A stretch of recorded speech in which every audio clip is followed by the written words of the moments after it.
فقط دوست دارن کلافن کنن ولی من دارم 100 تا فن خودم من جنگندم پدافن تورم مجبور شدم بپیچم از ایران دور رفتن های مرسی بدم فقط تیراژ اولش فکر کردم به نظرم میاد فقط لب به لب میچسید به دهنم سیگار چیزی به دادم نمیرسه غیر از ادبیات که انتقاممو بگیرم از این عوضی‌ها میگن اونور بدی میشی شبیه فرنگی‌ها نمیدونن چیزی تو خونم نیست قوی‌تر از دیار ابرایی که ساختمشون روی خودم باری توی کم مریضی بود و بوی گوهم جاری این روزا چون به چون دود میکنم ماری پای حرفام میمونم و جور میکنم مانی هشتگ چونمون پاره شده رسیدیم مقصد از اول هدفمو میزنم فلش بک هشتگ دوباره تفریحمون تشتگ رب رب تا وقتی مغز بگیره لشتگ همینه حرف تش سیام از تادم قش علف و هش صورت چسبیده فرشی عیش راکستار لش من میره این اتش اشغال از سر و تش گنگ میباره ازش مسابقه از قضیهش مسافرت بقیهش واسه اسکناس و کش بالا سیم مثل سالاتون فرش خودم ول کنم نمیکنه بالا خاملش چند تا کلا کپ و سال خاطره توی ماشین هنو سی دی های 4 تا کارتر دفعه بیشتر نشده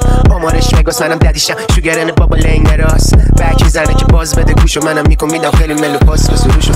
میگن از اخ نسخه فن تو اتاقش ولی بعد میده پشتم اینا همه دقل ولی عملا نورجم بسم یا برت رپ پیلو چون که کتم نه نگو خاطر تیری پات واسه حفنه نه نگو کی کوزی اینجا نمیده اونته نه نگو تو این ویو از همه دابته داشی یا تو ترپ ویلا دوفی یا تو گارده نمیگم با کی و کی نمیگم مشی مشی یه روبه میزنم بک تو اجی اجی اجی زدی تکی پکی نتار تو کجی پچی با تیمم رسیدم بالا نشهر کچی مچی موندم ایرون به شورم گو خوراکیان لفظ لاتی میان کنگولا میان آمار میدم به فتا کار داریان یه سقلو بغلت میدم 20000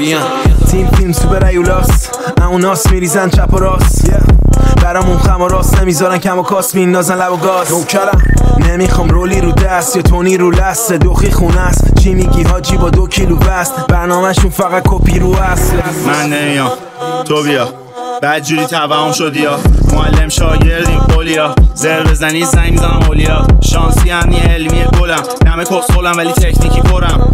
میگن رو ارسی جلم من فقط هستم پیگیر خودم نشنیستم دو بنگ شات و کوکتلای کلوخ و سنگ شیکم گنده با بلوز تنگ تخبت وقتی بهت میگن ستون گنگ چطور چال دنبال برگای گلی هر ساعتی هر جای شلی انرژی من مثل امثال تونی میرم 80 با دفعه 79 به پاچه لفظ بعد خواه برم بگاه سگ